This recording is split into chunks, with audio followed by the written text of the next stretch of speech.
Jesucristo, el Verbo viviente, es el único medio de salvación. Él es el centro del pensamiento de nuestra vida, la fuente y la autoridad de la doctrina. El principal propósito de la vida de Cristo fue la obediencia a los mandamientos, exaltando la ley de Dios como un reflejo de su carácter. El principal mensaje a ser predicado en el mundo, basado en Apocalipsis 14, está representado por 3 ángeles llevando el Evangelio eterno al mundo entero. Este mensaje se basa en los encantos inigualables de Cristo y declara que la hora del juicio ha llegado y llama a obedecer los mandamientos de Dios. Mediante su palabra, Dios ha comunicado a los hombres el conocimiento necesario para la salvación. Las Santas Escrituras deben ser aceptadas como dotadas de autoridad absoluta y como revelación infalible de su voluntad. Y aunque el canon de las Escrituras inspiradas está cerrado, el Espíritu Santo continúa iluminando, amonestando y confortando al pueblo de Dios a través del testimonio de Jesús, el Espíritu de profecía. El camino a la vida se traza a través de un camino angosto que debe ser recorrido con confianza en las promesas que Dios dejó a hombres y mujeres fieles que dedicaron sus vidas hasta la muerte por el Evangelio eterno. Los fundadores de la Iglesia soñaron con el día en que la revelación sería una realidad en sus vidas. Miraron con los ojos de la fe a aquel día glorioso cuando finalmente la promesa sería cumplida en la venida magistral de Jesucristo a esta tierra para recompensar a cada uno según sea su obra.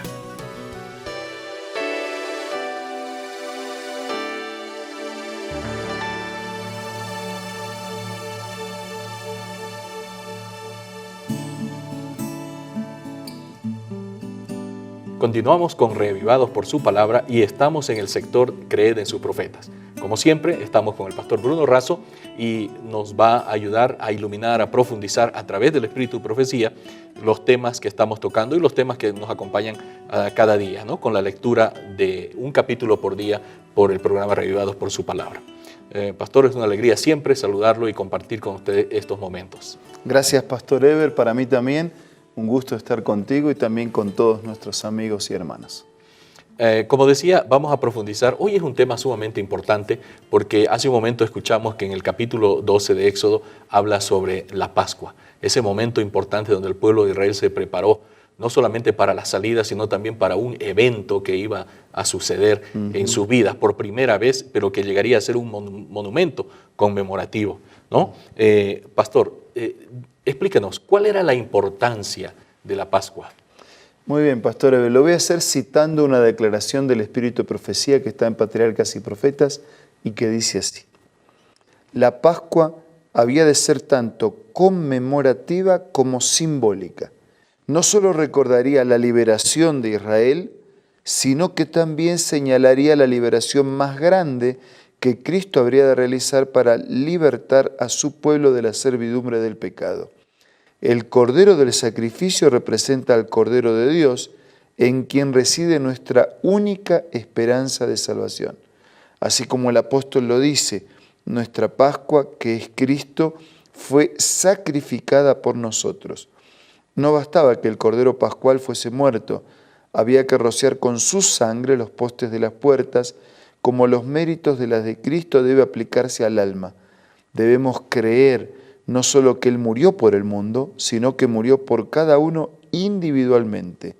Debemos apropiarnos la virtud del sacrificio expiatorio.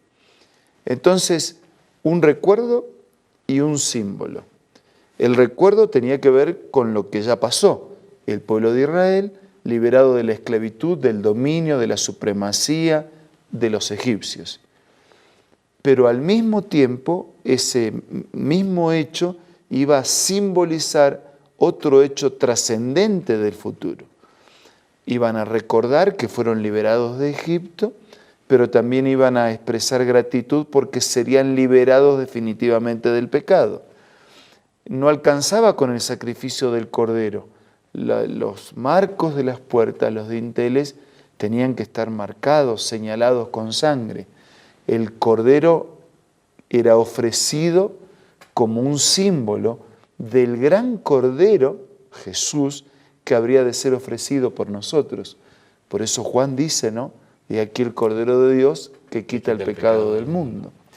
Y hay que rociar con dinteles nuestra vida, es decir, la sangre de Cristo, el sacrificio de Cristo, tiene que ser real para mí cuando a través de la fe reconozco que estoy bajo la esclavitud del pecado, que necesito liberación, que tengo un libertador, que encuentro en él paz, perdón, salvación y esperanza. Ahora, pastor, en ese momento cuando se está escribiendo esto, era obviamente no solamente algo conmemorativo, sino simbólico, pero ahora nosotros estamos viviendo después de Cristo. ¿Cómo es que la Pascua continúa a ser importante para los cristianos, para nosotros? Es muy buen comentario, muy buena pregunta, porque para nosotros, digamos, hasta es más fácil. ¿Y por qué es más fácil? Porque para ellos el Cordero tendría que venir, era un hecho futuro. Para nosotros ya es un hecho pasado. Jesús ya vino, ya murió, ya pagó con su sangre. Así que hay una Pascua espiritual que celebramos a través de la cena del Señor o de la Santa Cena o de la comunión, cuando a través del pan y a través del jugo de la vid recordamos el cuerpo y la sangre de Jesús ofrecido y derramado por nosotros. Así que para nosotros es más fácil porque miramos hacia el pasado. Jesús ya murió, ya se sacrificó. Solo que también miramos hacia el futuro, porque la consumación definitiva de nuestra salvación está en el futuro. Por eso en la Biblia la salvación tiene 3 tiempos. Él me salvó en el pasado, cuando murió por mí, me salvó de la condenación del pecado, me salva en el presente, a través de la oración, del arrepentimiento, de la confesión, de la fe. Y del ministerio intercesor, ¿no? Y de lo que Cristo hace por nosotros en el santuario, Exacto. me salva de la culpa del pecado. Y cuando venga, me va a salvar futuro de la presencia del pecado. Y ese momento será muy, muy especial, sin duda. Claro, porque marcará el pecado nunca más y el cierre definitivo de todo el sufrimiento y dolor que nos acoja hoy. Pastor, esto que estamos hablando realmente toca a cosas muy importantes dentro de la vida práctica de un cristiano. Llama la atención, además, que en este capítulo se le dieron instrucciones bastante minuciosas para celebrar la Pascua.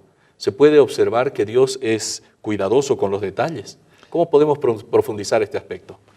Te contesto con otra declaración del Espíritu de Profecía que también está en el libro Patriarcas y Profetas y que dice así: si los israelitas hubieran menospreciado en lo más mínimo las instrucciones que se le dieron, si no hubieran separado a sus hijos de los egipcios, si hubieran dado muerte al cordero, pero no hubieran rociado los postes con la sangre, o hubieran salido algunos fuera de sus casas, no habrían estado seguros. Podrían haber creído honradamente que había hecho todo lo necesario, pero su sinceridad no los habría salvado. Los que hubiesen dejado de cumplir las instrucciones del Señor habrían perdido su primogénito por obra del destructor. ¿Qué le parece? Esos detalles que parecían significativos tenían un sentido por el símbolo que expresaban, por el contenido del asunto y también porque la evidencia de la fe que las personas tenían en la indicación de Dios. Entonces no era un simple detalle, era todo un contenido y toda una enseñanza, toda una lección objetiva. Y aún en las cosas más pequeñas, y yo diría, más en las cosas más pequeñas, demostramos nuestra fe y nuestra confianza en el Señor. Entonces, cuando nosotros vamos al médico por alguna situación, el médico tiene orientaciones para nosotros. Es cierto que al humano le gusta discutir y darle indicaciones al médico de cómo debería él curarnos. Y así hacemos en la vida espiritual. Le damos indicaciones al médico de cómo él debe curarnos. Pero en realidad lo que nosotros tenemos que hacer es aceptar dócilmente las indicaciones del médico, porque ese es el mejor camino para nuestra curación. Ahora, pastor, en esta sociedad secularizada, individualista, donde todo es relativo, se ha dado cuenta que muchas veces, usando el ejemplo del médico, decimos, bueno, el médico, voy a seguir la receta hasta cierto punto, porque a mí me parece que no está totalmente consciente de lo que a mí me pasa. Entonces yo sé todo lo que me pasa a mí, así que voy a variar un poquito. O a veces decimos, suficiente con esta parte. O incluso, como cristianos decimos, yo siento, ¿no?, los sentimientos, que estoy haciendo una buena parte, pero no estamos cumpliendo todo. Y entonces se dice, el Señor va a comprender. Sí, es muy humano razonar así, pero así nos va por manejarnos solamente por nuestros sentimientos o solamente por nuestras opiniones. Yo siempre recuerdo el primer milagro de Jesús y la bienaventurada Virgen María, cuando de alguna manera le pidieron que participara y ella no tenía cómo hacerlo, recurrió a Jesús, al Hijo de Dios, y le planteó el problema de que se había acabado el jugo. Y entonces ella tuvo una recomendación para los que serían parte del milagro, del primer milagro del Señor. Y la recomendación está resumida en esta frase: hagan todo lo que Él diga. Si nosotros queremos el milagro de Dios, que llena de paz el corazón, que transforma la vida, que genera fe, que produce esperanza, que abre para nosotros un camino diferente, tenemos que hacer todo lo que Él nos dice. De igual manera como tenemos que hacer todo lo que el médico diga cuando tenemos que enfrentar una situación que tiene que ver con la salud, con la enfermedad. Entonces, haced todo lo que Él diga, aún en los detalles más pequeños. Genera fe, produce fe, salvación. Con esta reflexión vital nos vamos a una parte importante. Hola, hoy tengo otra cita muy linda para compartir. El Dios del cielo luchó consigo mismo entre dejar que el hombre culpable pereciera o entregar a su cariñoso Hijo para que muriese por la raza humana. Los ángeles estaban tan interesados en la salvación del hombre que entre ellos se podía haber encontrado a quienes habrían renunciado a su gloria y dado su vida por el hombre que perece. Pero, dijo el ángel, eso no serviría de nada. La transgresión era tan enorme que la vida de un ángel no podía pagar la deuda. Únicamente la muerte e intercesión de su Hijo podía pagar la deuda y salvar al hombre perdido de la tristeza y la miseria sin esperanza. Qué linda cita, ¿verdad? Esta tú la puedes encontrar en este libro maravilloso, Primeros Escritos, escritos por Elena G. de White. Puedes descargar esta aplicación ingresando al App Store o al Play Store buscando Elena G. de White, o visita una iglesia adventista del séptimo día más cercano de tu hogar.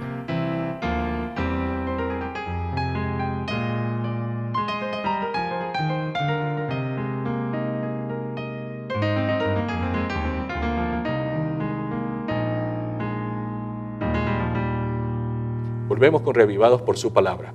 Pastor, unas palabras finales y luego la bendición. Cómo no, con todo gusto. Queridos amigos y hermanos, hoy más que nunca necesitamos confiar nuestra vida al Señor. Podemos vivir bajo su abrigo, podemos vivir bajo su dirección y sobre todo bajo sus méritos, su sacrificio, su muerte y su intercesión por nosotros en el cielo. Aceptemos esta ayuda indispensable para que podamos vivir una vida diferente. Ahora vamos a orar. Gracias, Señor, por el sacrificio de Jesús. Gracias por el Cordero de Dios que lleva nuestros pecados, que derramó su sangre y entregó su vida para que nosotros pudiéramos vivir. En esta hora, junto a nuestros amigos, queremos recibirte en nuestra vida. Queremos confirmar nuestra fe y nuestra confianza en tus promesas y queremos vivir una vida diferente. Abrázanos a todos. Nada merecemos, pero oramos agradecidos en el nombre de Jesús. Amén.